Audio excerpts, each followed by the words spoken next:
tertentu. Halo sahabat Dhamma, selamat datang kembali di Suara Dhamma, podcast persembahan dari PC Magabudi Jakarta Utara.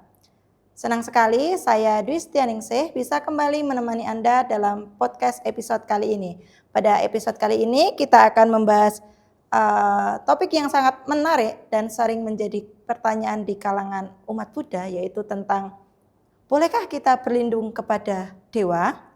Di masyarakat kita sering menjumpai atau menemui umat Buddha sering meminta pertolongan atau bantuan kepada para dewa. Namun bagaimana sebenarnya pandangan ajaran agama Buddha mengenai hal ini dan di manakah perlindungan sejati menurut Dhamma?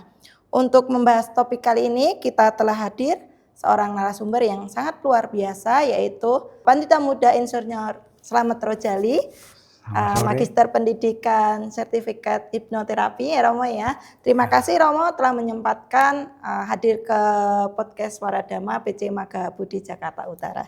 Terima kasih Romo. Namo Buddhaya para pemirsa semua, selamat sore. Pada hari ini kita akan membahas topik yang sangat menarik ini untuk memperluas wawasan kita. Umat Buddha kadang-kadang tidak ada solusi, tetapi mari kita ikuti podcast ini. Pembicaraan tentang bolehkah berlindung kepada para dewa. Baik Romo, sebagai pembuka, bagaimana ajaran agama Buddha ini memandang keberadaan para dewa Romo? Wah, ini menarik sekali ya. Para dewa kalau menurut agama Buddha itu tidak ada bedanya dengan orang-orang biasa, ya sama-sama hidup di alam yang menyenangkan, yaitu alam Kama Sugati bumi. Cuma para dewa itu hasil dari kebaikan mereka lebih banyak. Sehingga mereka lebih berbahagia kelihatannya. Karena hasilnya banyak yang membahagiakan. Tapi di luar yang lain-lain mereka juga butuh loh.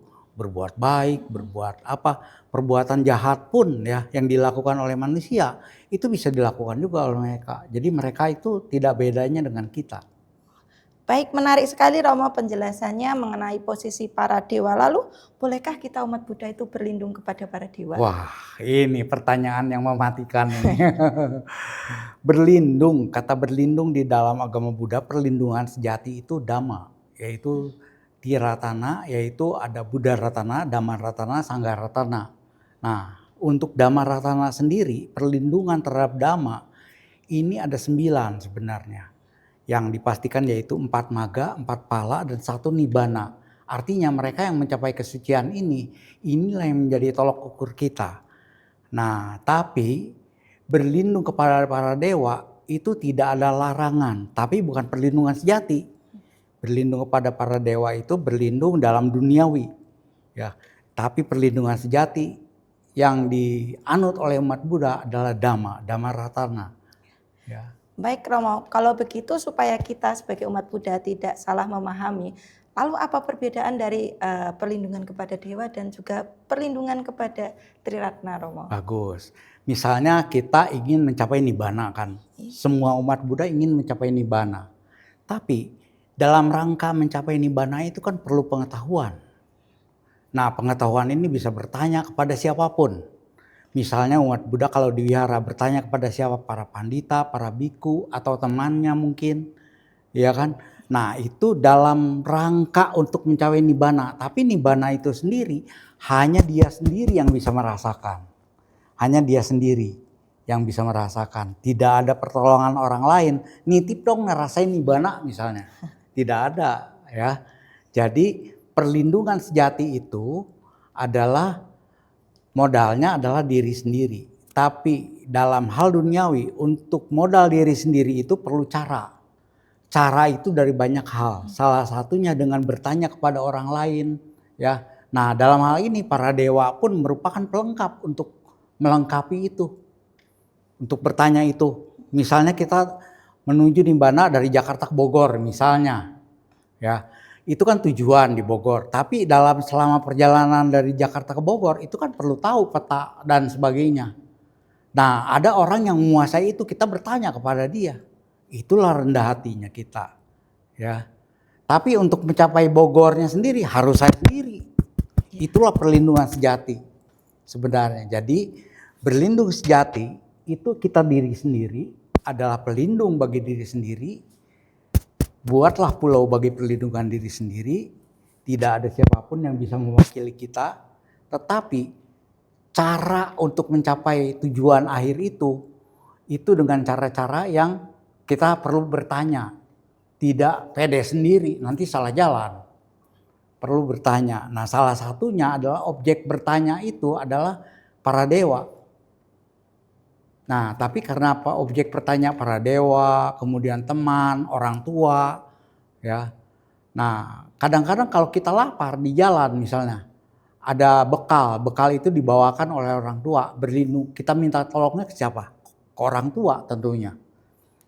Nggak mungkin terhadap dhamma, nggak mungkin. Dhamma yang dituju tadi kan di tujuan, ya kan? Tapi kita di tengah jalan nih, kita harus ke orang tua kita bilang, "Ma, Pa, saya perlu ini, saya perlu makanan," dikasihlah makanan. Ke dokter kalau kita sakit, misalnya, "Dokter, saya butuh obat ini," maka dituliskan resepnya, gitu kan? Tapi dari semuanya itu kita sendiri yang harus melaksanakan. Mereka melengkapi permintaan-permintaan kita. Jadi kama ya dalam hal ini ada prinsip yang penting yang harus kita pegang umat Buddha, yaitu karma dan hasilnya. Jadi bukan hanya sekedar karma, ada hasilnya. Nah, yang paling kita umum populer itu kan sebab akibat. Kalau ada sebab pasti ada akibat. Sebenarnya kama itu adalah sebab, dia berpotensi menghasilkan akibat. Artinya akibat bisa aja nggak terjadi. Supaya terjadi bagaimana? Harus lengkap kondisi-kondisinya. Kita nanam mangga, baru berpotensi keluar mangga. Harus lengkap potensinya, airnya, pupuknya, tanahnya, oksigennya, cahayanya. Harus lengkap. Nah, untuk melengkapi itu bisa saja ada sesuatu yang di luar jangkauan kita. Ya kita tanya ke dosen misalnya, ke teman misalnya. Bagaimana ya cara menghasilkan mangga? Saya udah terapin loh teori waktu kuliah dulu. Nah, ini satu pengalaman saya. Saya pernah nanam pohon mangga 10 tahun lalu. Nggak berbuah-berbuah. Padahal semua teori sudah hebat. A lah gitu kan. Kalau dinilai itu dapat A. Nah, teman saya itu bilang, teman saya tukang contek kebetulan. Dia bilang, "Slamet, nggak ada ruginya coba kamu kerokin deh." Nah, dalam teori nggak ada itu ilmu kerokan dapat mangga. Nggak ada. Begitu saya kerokin seminggu kemudian muncul bunga. Muncul buah mangga. Nah, itu kan artinya ada sesuatu pengalaman orang kadang-kadang terbatas. Perlu pelengkap dari yang lain-lain. Minta tolong, jangan takut, nggak apa-apa. Minta tolong untuk melengkapi kondisi. Kalau kondisinya sudah lengkap, nggak perlu minta lagi dia berbuah. Dia berbuah. Nah, itu prinsip kama itu. Jadi ada dua hukum di situ, hukum sebab akibat, yang benih sesuai hasilnya, itu sebab akibat. Tapi akibat ini nggak akan terjadi kalau tidak berkondisi. Hukum berkondisi. Jadi kondisinya harus lengkap. Kalau nggak lengkap, nggak bisa. Nah, para dewa itu salah satu pelengkap. Tadi kan saya contoh teman aja pelengkapnya, ya kan? Kita boleh bertanya karena apa? Orang-orang hebat banyak lu yang masuk surga.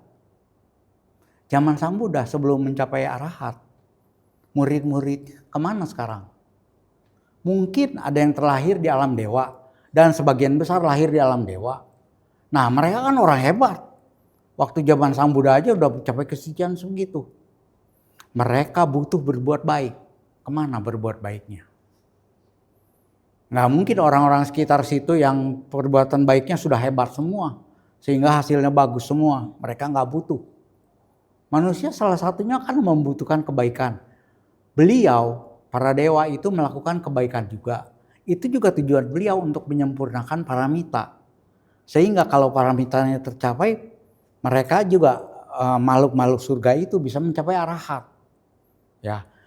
Sementara manusia ingin mencapai arahat juga, harus menyempurnakan kebaikan juga. Nah, pelengkapnya apa? Pelengkapnya adalah dibantu, dipancing oleh para dewa. Jadi modal utamanya berbuat baik dulu. Berbuat baik, baru bisa dibantu. Misalnya seperti kita, ya, melihat anak kecil. Dia minta tolong kepada kita. Tapi kalau kita lihat dia orang yang jahat, mau nggak nolong? Tidak dong. Tidak, iya kan? Nah, tentu modalnya harus berbuat baik dulu kamu. Sebagai penanamannya, sebabnya. Nah, baik itu udah nanam. Sekarang untuk berhasil perlu pelengkap. Mungkin sudah kita pupuk, sudah kita gali tanahnya, sudah kita beri cahaya gitu kan. Semua teori sudah diterapkan. Ternyata contohnya saya gagal juga panen mangga. Nanya ke temannya bodoh lagi dulu bodoh. Nah, zaman itu dia disebut bodoh itu kan berubah terus. Dia juga bisa berubah sesuai dengan pengalaman dia. Mungkin ada pelajaran yang di luar jangkauan saya. Dia tahu apa salahnya kalau kita nanya.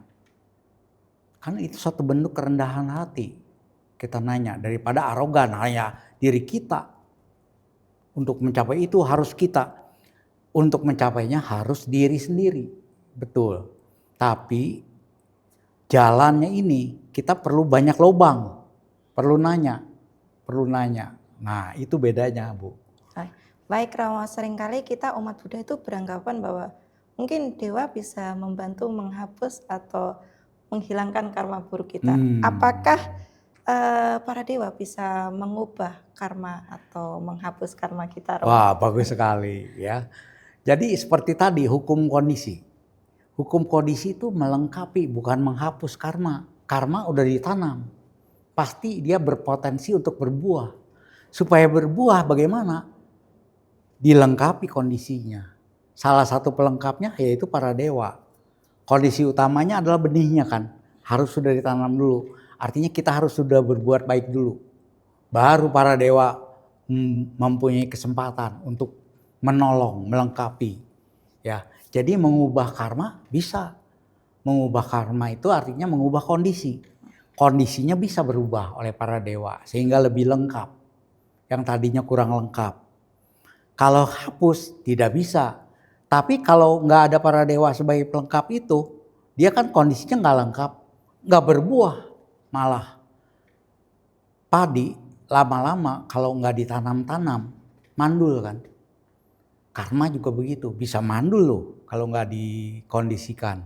Nah, salah satu kondisinya adalah dengan para dewa tadi sebagai pelengkap, melengkapi kondisi karma, sehingga karma itu berubah menjadi potensinya lebih cepat berbuah atau berbuahnya lebih ranum. Nah, kan kita harapannya begitu. Jangan sampai kalau berbuat baik tidak berbuah, kan mubazir, ya kan? Hilang begitu saja gitu kan.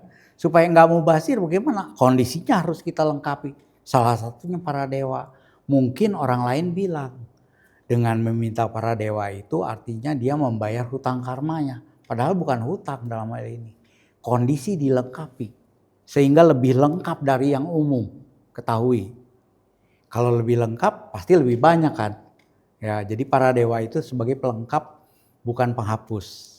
Ya, baik, Romo. Jadi kalau mengubah bisa, tapi kalau menghapus tidak bisa. Tidak bisa, harus nanam dulu. Tetapi dalam kita masyarakat seringkali kita minta pertolongan kepada dewa saat mengalami kesulitan kurang lebih. Itu. Ingatnya kalau sulit, Romo, gitu. Misalnya papai. Kalau sekarang kan kita lebih sering kenal papai ke entah ke kelenteng atau apa atau ke mana gitu kan, Romo. Nah, bagaimana dengan hal itu, Romo? Nah, hal tersebut kunci utama sudah nanam.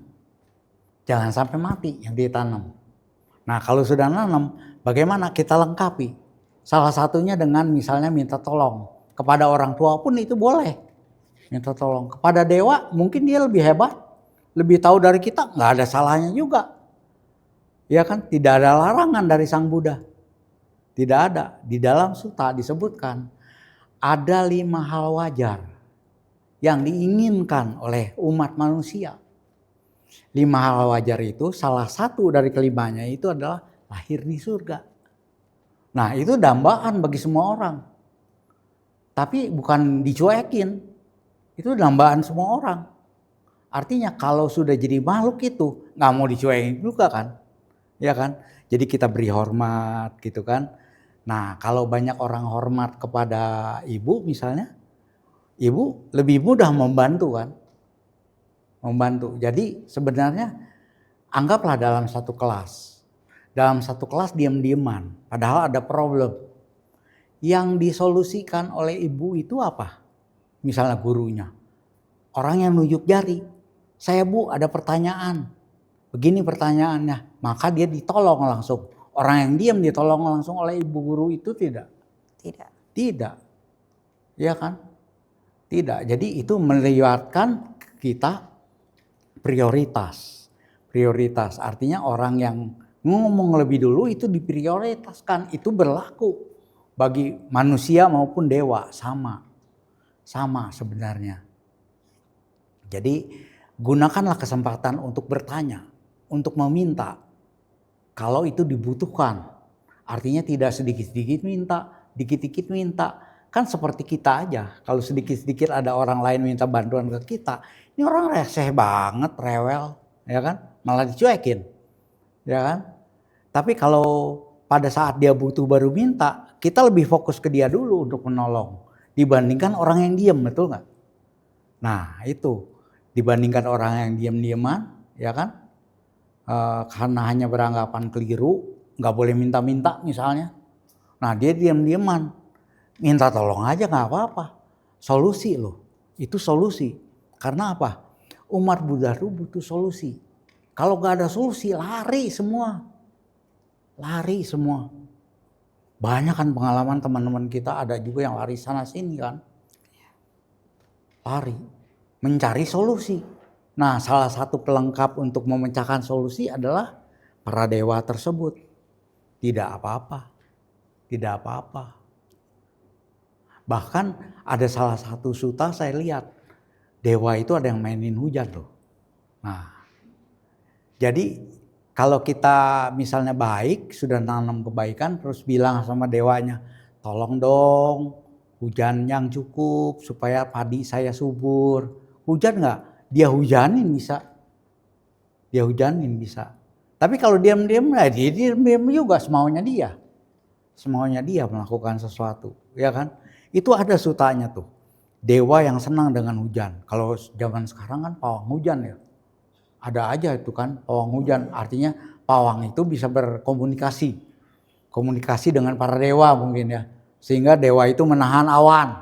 Tidak hujan. Padahal itu para dewa yang senang main awan. Awan hujan.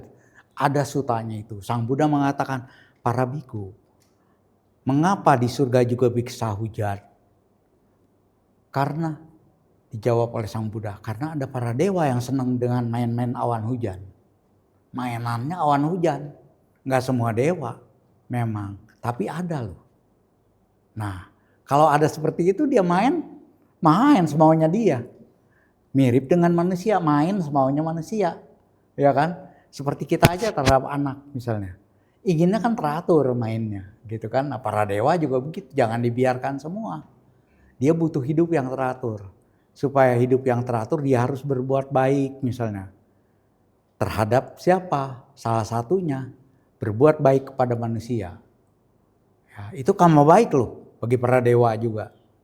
Karma baik bagi para dewa juga. Artinya dia melakukan kebaikan, mengatasi solusi yang dibutuhkan oleh manusia.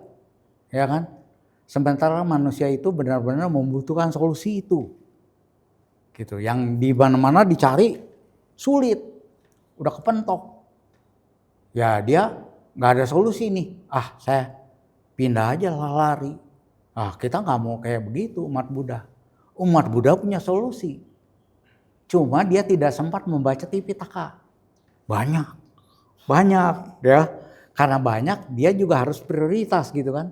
Ya podcast ini salah satunya prioritas untuk didengar oleh umat. Penting sekali. Jadi dengan adanya prioritas itu dia bisa fokus ke situ dulu saya dengar. Kalau baca sendiri belum tentu kebaca. Ya kan? Tapi kalau podcast kan sudah ada topiknya. Enak jadinya langsung.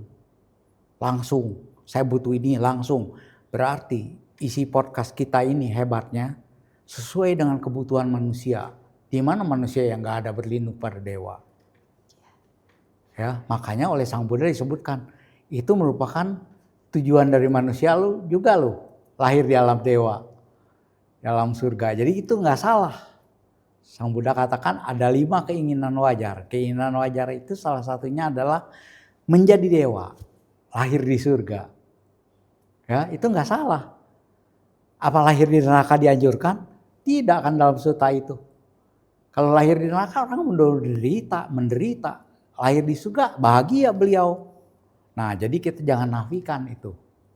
Kejadian itu penting. Lahir di surga itu boleh loh, tidak ada yang larang. Mau jadi manusia lagi boleh, nggak ada yang larang. Ya kan, nggak ada yang larang. Cuma sekarang tantangannya, zaman manusia ini kan berubah terus. Makin lama makin kompleks. Baik Romo, sangat menarik sekali penjelasannya. Berarti kita umat Buddha itu boleh dong berlindung kepada dewa dalam ajaran agama Buddha. Apakah hal ini itu bertentangan atau tidak gitu? Romo? Tidak bertentangan sama sekali. Berlindung kepada diri sendiri maksudnya itu perlindungan sejati, dhammaratana, maga pala nibbana. Ya, tapi di luar daripada itu urusan duniawi. Urusan duniawi, dewa juga duniawi sebenarnya walaupun di surga. Gitu kan. Artinya mereka pun butuh berbuat baik. Nah, salah satu objek kebaikan mereka adalah manusia yang minta tolong pada mereka. Itu tidak apa-apa. Minta tolong kepada mereka untuk berbuat baik itu memancing orang lain berbuat baik. Nah, dalam Abhidhamma ada kesadaran yang baik. Kesadaran saya anggaplah pikiran ya, pikiran yang baik. Pikiran yang baik itu landasan untuk berbuat baik. Ada yang munculnya spontan, ada yang munculnya diajak. Nah, ajakan itu untuk melakukan kebaikan itu merupakan ajakan. Harus diajak daripada didiemin, nggak melakukan kebaikan. Harus kita ajak. Jadi dewa juga mirip manusia kan tadi, ya kan? Ada yang diam-diam ingin berbuat baik, ada yang nggak tahu berbuat baik mau ngomong sama siapa, diem dia. Nah, manusia aja kadang-kadang bisik-bisik sama temannya, tolongin tuh si itu tuh, jagain, gitu kan? Para dewa juga begitu. Makanya ada dalam Patidana.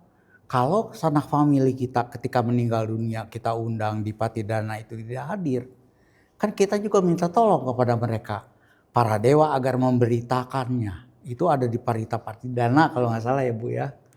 Ya begitu. Jadi tidak salah itu. Tidak ada larangan meminta tolong, berlindung kepada para dewa. Di dalam Ratana Sutta disebutkan bahwa di situ terjadi badai dan bencana. Ya, kemudian Sang Buddha mengatakan, wahai para dewa, lindungilah umat manusia sebagaimana mereka memberikan sesajian siang dan malam. Nah, Buddha aja minta tolong karena terbatas juga untuk nolong orang, nggak semua bisa ditolong. Ya, minta tolong pada para dewa juga untuk melindungi manusia. Ya, jadi itu di Ratana Sutta itu disebutkan itu. Itu saja sebagai dasar kita bahwa di dalam Tipitaka itu tidak ada larangan berlindung kepada para dewa dan tidak ada pertentangan sama sekali dengan kama yoni, kama bandu, kama pati sarana yang itu ya. Aku adalah pemilik karmaku sendiri, pewaris karmaku sendiri. Maksudnya itu adalah benihnya harus ditanam oleh diri sendiri, nggak bisa ke orang lain. Gak bisa, harus kita tanam. Itu sudah menjadi potensi untuk hasil. Nah, potensi ini harus dilengkapi kondisinya itu. Sehingga itu tidak ada larangan sekali dalam umat Buddha. Jadi itu salah satu solusi sebenarnya bagi umat awam. Daripada mereka kabur, berbuat baiknya di agama Buddha, mereka lari, tahu-tahu cespleng. Begitu minta. Ya kan, begitu minta ternyata berbuah. Artinya apa? Kondisinya mereka lengkap. Di paham lain. Lengkap di paham lain. Sementara dia tanam ketika menjadi umat Buddha. Kondisinya ada satu hal belum lengkap. Yaitu keliru mengajarkan bahwa agama Buddha tidak boleh berlindung kepada para dewa. Bagaimana ini bisa terjadi? Saya juga nggak tahu. Sang Buddha saja sudah dengan rendah hati meminta tolong agar para dewa melindungi manusia. Sebagaimana manusia memberikan sesajen siang dan malam. Apakah ini bertentangan? Tidak kan? Ya, jadi tidak bertentangan, Bu. Baik Romo, tadi Romo juga sudah menjelaskan bahwa kalau kehidupan para dewa itu hidupnya enak gitu kurang lebih ya Romo. Ya, Tapi kenapa kita umat Buddha tujuan akhirnya itu bukan terlahir di alam dewa tetapi di Nibbana gitu Romo. iya. Nah ini penting sekali pertanyaannya. Karena apa? Para dewa kan itu lahir dari makhluk sebelumnya. Lahir karena apa? Karena kebaikan. Makhluk-makhluk dalam melakukan kebaikan tidak selalu 100% baik. Ada jahatnya juga. Jahatnya apakah nggak berbuah? Berbuah juga loh. Nah, artinya kebaikannya itu nggak kekal. Sedangkan orang yang mencapai nibbana, dia nggak mungkin berbuat keliru. Artinya kebaikannya kekal. Ya, kalau kebaikannya kekal, maka hasil yang diperoleh sempurna, kekal. Jadi tidak salah umat Buddha bahwa dia pun ingin terbebas dari surga, ya kan? Untuk mencapai nibbana nggak salah. Karena apa? Dia menginginkan kekekalan tadi. Kekekalan tadi itu didambakan oleh setiap umat Buddha. Tapi tidak salah juga bagi mereka karena mereka yakin belum mampu untuk masuk ke surga dulu, boleh juga, nggak apa-apa. Nggak ada yang larang kok. Sang Buddha aja nggak melarang orang masuk surga. Dalam khotbah-khotbahnya Sang Buddha Anupubbikata misalnya. Dikhotbahkan tentang manfaat dari berdana, manfaat melaksanakan kemoralan, ya sila. Kemudian manfaat di alam surga. Nah manfaat-manfaat itu kalau bisa diperoleh nggak apa-apa. Sebagai konsekuensi dari 5 keinginan wajar manusia. Salah satunya ingin jadi dewa gitu kan. Boleh-boleh aja, tapi harus diingat. Harus diingat, kalau sudah ingin menjadi dewa, satu saat jadi dewa itu gak kekal.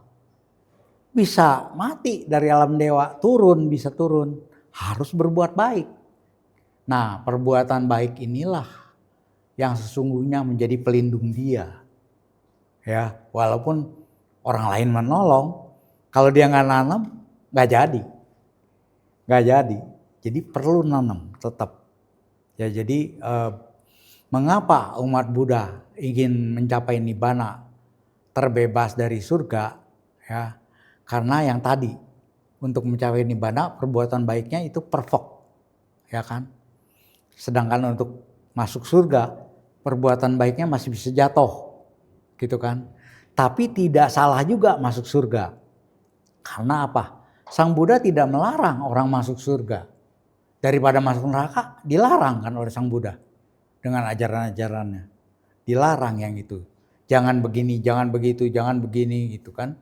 Tapi orang berbuat baik, perbanyaklah perbuatan baik. Ya kan? Nah perbuatan baik hasilnya baik. Alam surga itu alam yang mendapatkan hasil baik yang banyak. Kalau orang bisa mencapai itu, nggak salah. Karena hasil dia itu banyak. Ya, jadi dia udah nanam, dilengkapi di sana, banyak hasilnya, gitu kan. Jadi tidak salah yang seperti itu. Apakah umat manusia sekarang ini harus ke alam surga? Tidak harus, tidak ada keharusan. Karena umat Buddha itu dianjurkan untuk merealisasi nibbana. Betul itu, nibbana. Tapi masuk surga itu nggak salah. Jadi kalau ada orang berdoa-doa mau masuk surga, jangan disalahin. Itulah orang itu. Dia tahu konsekuensinya, harus berupaya terus. Muridnya Sang Buddha saja yang hebat, sudah sakadagami, tingkat kesucian 3, meninggal dunia, sekarang di surga mungkin. Nah, ada masuk surga, dia ingin mencapai arahat. Ingat, kalau misal masuk surga harus berbuat baik lagi. Berbuat baik dari yang paling sederhana, nolongin yang pada minta tolong tuh. Masih butuh pertolongan, tolong semua. Kecil-kecil nolong gitu kan, lumayan gitu kan. Demikian Bu. Ya. Baik Romo, terus bagaimana agar generasi muda seperti kita semua ini bisa memahami konsep tentang perlindungan ini Romo supaya kita nggak salah persepsi gitu Romo. Bagus sekali. Jadi perlindungan itu ada 2, perlindungan sejati dan bukan yang sejati. Yang sejati itu adalah Nibbana.